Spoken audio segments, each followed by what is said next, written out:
अब तक तो हमास के बारे में कहा जाता था कि जितना हमास गजा में ऊपर है, मतलब सतह पर, जमीन पर, उतना ही वो नीचे है, और उससे नीचे जो है वो बहुत खतरनाक है। इसीलिए इजराइल की सेना के जो कमांडर थे, जब शुरुआत में गजा पर हमले का प्लान था 7 अक्टूबर के बाद, वो डर रहे थे। उन्हें मालूम था कि अंदर गए तो वापस आना मुश्किल है। बर्बाद किया गजा को, लेकिन हमास को हरा नहीं पाए ना।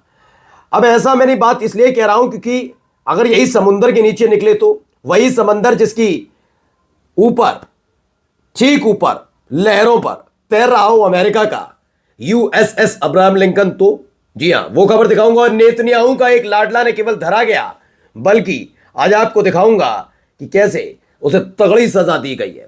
कई और भी खबरें हैं जिसमें आज आपको दिखाने जा रहा हूं कि स्ट्रेट ऑफ हॉर्मुज और बाब अल मंदाब दोनों को ब्लॉक करने का ऐलान हो चुका है। यानी अब तेल की कीमतों में अगर कल से आग लग जाए तो बड़ी बात नहीं, क्योंकि यहीं से होकर ऑयल शिप गुजरते हैं। मत खरीदो ईरान से तेल, लेकिन ये बात भी हकीकत है, कहीं से भी खरीदोगे जाएगा यहीं से। और वो कौन सा देश है जिसने खुलकर ऐलान कर दिया कि वो ईरान का समर्थन करेगा अमेरिका के खिलाफ। नमस्कार, मैं हूं प्रज्वल गौतम, और अब ताजा खबरें कुछ इस तरीके से हैं कि पहले तो नेतन्याहू के रोने का भी एक वक्त है। रोने का इसलिए कह रहा हूं क्योंकि पहले ही आपको पता है कि एक के बाद एक मोसाद एजेंट पकड़े जा रहे हैं। मैंने पहले भी बताया कि अमेरिका ने इजराइल को फंसा रखा है। दरअसल यह होता है कि जब आप किसी देश के खिलाफ रणनीति अपनाते हैं तो बराबर की भागीदारी होनी चाहिए। बराबर की मतलब हम भी अपने लोग भेजेंगे, तुम भी अपने लोग भेजो, जो भी है। लेकिन अमेरिका इस बात में बहुत शातिर रहा है। वो क्या करता है कि दूसरों के कंधे पर बंदूक रखता है, चलवाता है, और जब सामने वाला जिस पर बंदूक चलवाई है वो बच निकलता है या वो खूंखार हो जाता है, तो अपनी बंदूक उठाकर उसके हाथ में थमाकर निकल जाता है कि तुम आपस में निपट लो। यही इजराइल के साथ हुआ। भेजने तो सीआईए और मोसाद दोनों के एजेंट थे, लेकिन हुआ ईरान के अंदर सिर्फ मोसाद के एजेंट गए। सीआईए का एक एजेंट अभी नहीं पकड़ा गया, कोई नहीं। 3000 एजेंट पकड़े गए, उनमें से अब एक को फांसी दी गई। क्या खबर है? Iran has executed another Mossad operative. एक और ऑपरेटिव पकड़ा गया और उसे फांसी दी गई। ये खबर निकलकर सामने आई। इसने इजराइल के अंदर हड़कंप मचाया है कि एक एक करके अब इजराइल के जो मोसाद के एजेंट हैं उन्हें तगड़ी सजा दी जा रही है। हालत खराब भी नजर आ रही है। आइए अगली खबर आपको पहले दिखाता हूं। ये खबर देखिए, एक वीडियो निकलकर सामने आई।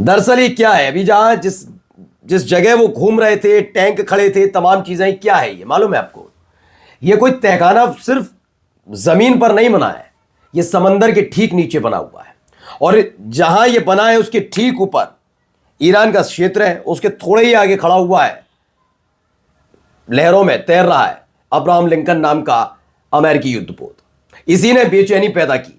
अब्राहम लिंकन नाम का उस युद्धपोत को न केवल सतह से यानी जमीन से मार करने के लिए तैयार मिसाइलें तैनात कर रखी हैं, बल्कि नीचे से भी एक बड़ा हमला हो सकता है, ऐसा दावा किया जा रहा है। ईरानी रेवोल्यूशनरी गार्ड की नौसेना ने समुद्र के नीचे बने अपने मिसाइल टनल का खुलासा किया। यह टनल फारस की खाड़ी में अमेरिकी युद्धपोतों को निशाना बनाने के लिए एंटी शिप मिसाइलों से लैस है। ऐसा दावा इसमें किया जा रहा है कि ऐसा अगर हमला हुआ तो भारी कीमत चुकानी पड़ सकती है इजराइल को। अब आइए, ये खबर है, ये केवल दिखाने के लिए तस्वीर है, ऐसा कुछ नहीं हुआ। लेकिन क्या तस्वीर का संदेश है मैं बता देता हूं। स्ट्रेट ऑफ हॉर्मुज है, ये 55 किलोमीटर का वो समुद्री इलाका है जो पूरा ईरान के कंट्रोल में है। ये अमेरिका भी जानता है। अब इस स्ट्रेट ऑफ हॉर्मुज पर पूरी तरह से पाबंदी लगाने की तैयारी हो रही है। और यकीन मानिए, अगर इस स्ट्रेट ऑफ हॉर्मुज पर पाबंदी लग गई यानी पूरी तरह से ब्लॉक कर दिया तो तेल की कीमतों में आग लग जाएगी। क्योंकि आप ईरान से तेल खरीदते नहीं खरीदते ये बड़ी बात नहीं है, लेकिन जितने भी तेल भंडार वाले क्षेत्र हैं या देश हैं वो इन्हीं रास्तों से होकर एशिया और पूरब की साइड पूरा वहां पर भेजते हैं। तेल की आमद दर्ज कराई जाती है, भेजे जाते हैं वहां से, यहीं से आना जाना होता है उनका। और अब है क्या, यहां पर स्ट्रेट ऑफ हॉर्मूज पर और इसके साथ साथ बाब अल मंदाब दोनों के लिए, क्योंकि इससे पहले मैंने हूती लड़ाकों को भी दिखाया था। हूती लड़ाकों ने भी ऐलान कर दिया था कि हाँ भैया हम तो तैयार बैठे हुए हैं, हम तो उसे बाब अल मंदाब को भी हम कंट्रोल में करेंगे। तो दोनों ही जगह पाबंदी लगने की बात है। स्ट्रेट ऑफ हॉर्मूज और बाब अल मंदाब दोनों पर टैंकर वॉर शुरू करने जा रहा है। इससे पहले तो टैंकर वॉर की थी इसने, हूती लड़ाकों ने की थी। रेड सी में क्या हो गया था सबको पता है। एक बार फिर से फिर वही उधर वो शुरू कर रहे हैं और इधर यानी कि ईरान अपनी तरफ से शुरू करने जा रहा है, जिससे भारी नुकसान दुनिया भर को होगा। एक बड़ी बगावत अमेरिका के खिलाफ भी पनप सकती है, क्योंकि अमेरिका की हरकत, अमेरिका की जिद, अमेरिका का सम्मान, अमेरिका का अहंकार, उसके चक्कर में ईरान अगर दुनिया के लिए यह कदम उठाते तो दुनिया पर असर पड़ेगा। तो अमेरिका की वजह से पूरी दुनिया क्यों भुगते, इसको लेकर बातचीत अब होनी शुरू हो गई है। अगर यह हुआ तो मध्यस्थता का खेल भी बहुत जबरदस्त तरीके से शुरू हो सकता है, बहुत सारी चीजें हो सकती हैं। देखिए इसमें आई भी खबर, the Iranian parliament has approved the closure of the Strait of Hormuz now and the decision left to the security authorities according to the Iranian media right now. बता दिया गया है कि एक फाइल पास हो गई है। यह प्रस्ताव लाया गया था ईरान की पार्लियामेंट में, ईरान की संसद में, कि स्ट्रेट ऑफ हॉर्मूज है उस पर अब पाबंदी लगाई, मतलब उसको ब्लॉक किया जाए। क्लोजर का मतलब बंद किया जाए, उसे निगरानी रखी जाए, बंद की जाए, कोई शिप वहां से गुजरेगा नहीं।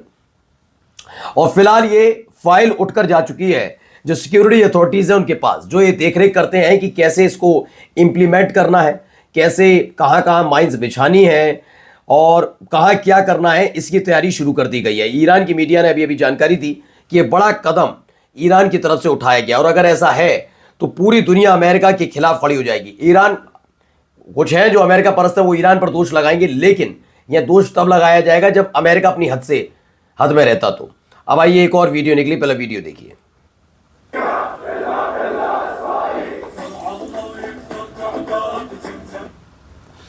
तो बहुत सारे लोग यहां पर मौजूद हैं। ये खबर किस देश से निकली बताऊंगा, लेकिन फिलहाल आप देखिए ज्यादा से ज्यादा फॉर्म भरे जा रहे हैं, लोगों के नाम, पते, क्या क्या करना है, क्या कर सकते हैं, तमाम चीजें की जा रही हैं। और दावा जो है वो कई दावा अमेरिका और अमेरिका के जो अमेरिकी परस्त देश हैं उनके लिए थोड़ी चिंता वाली बात है। तो चिंता वाली बात क्या है भाई, जरा मैं अब आपको बता देता हूं। करंट रिपोर्ट है उसका दावा है कि एक large number of Iraqi volunteers are reportedly signing up to support Iran defence amid growing fears of possible US military action. तो इसको लेकर भी दावा किया जा रहा है कि साइन कर दिया है और इराकी वॉलंटियर्स चाहते हैं कि अगर अमेरिका हमला करेगा तो वो ईरान के समर्थन में खड़े होकर युद्ध लड़ने के लिए तैयार हैं।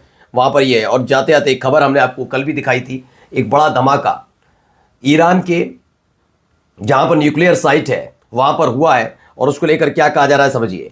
ईरान बनाम अमेरिका इजराइल जंग, ईरान के पार्चीन बेस पहली और दूसरे पिक के बारे में बताया जा रहा है, जहां 2011 से वेस्ट ने न्यूक्लियर टेस्टिंग की बात की में धमाके हुए। 2 दिन पहले ईरान ने यहां तालेगन 2 संयंत्र में लोहे का भेद डोम लगाया। खबर है कि IRGC ने यानी ईरान की सेना ने ऑर्बिटर ड्रोन मार गिराया है, उसी के धमाके की आवाज थी। फिलहाल सब कुछ सुरक्षित है। नमस्कार।